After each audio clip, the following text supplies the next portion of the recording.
going to show you how to take this and make it into this. So this is a piece of flat bar. It is, it's pretty thick at my local Tractor Supply. The only thing I made sure of is I couldn't really bend it. I mean, it's going to bend because it's longer, but it's pretty tough to bend like this. The shorter you make this, the stiffer it's going to be. So it's going to be perfect for a gear shift, right?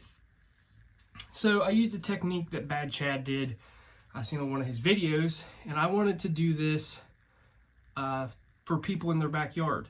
You need a piece of concrete or some blacktop, and you take this thing and you beat it off the ground. You got to hold it tight and straight as you can. Sometimes I wrap a rag around it or wear gloves because it will hurt your hand, but you just keep slamming this thing off the ground, right? So it'll eventually bend. I don't know where it will bend, can't really tell you that, but that's how I got this.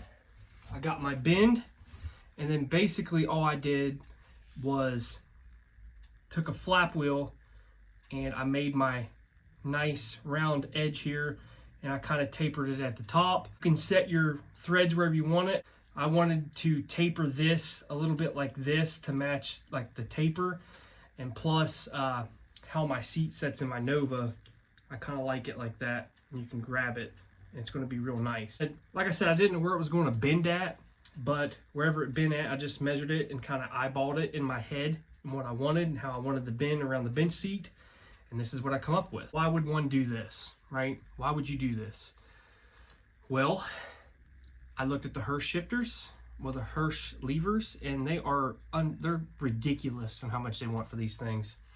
So you probably already have a ball. You just need to figure out what your threads are. It's got a bolt, and I welded it and I tapered everything, which you'll see that here in a minute on how I build it.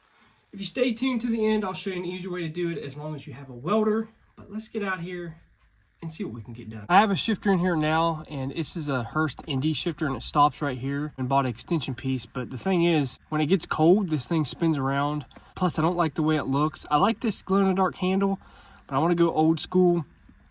I want to make my own shift handle, all one piece. And I don't like the round look. I kind of like the flat look. So I think I'm going to kind of taper this, but come up here. And I'm going to build it all by hand. And these Hirsch levers are super expensive, so I'm just going to build my own.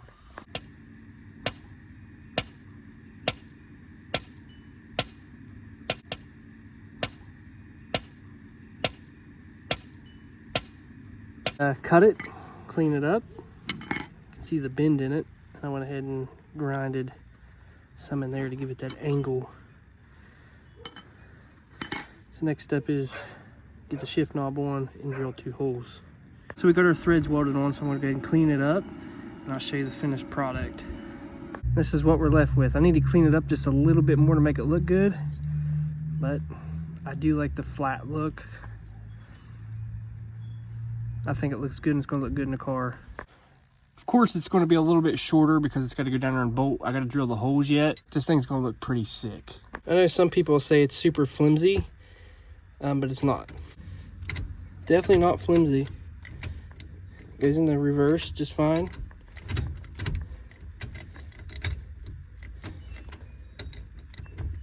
There's reverse, first, second. Nice little shifter.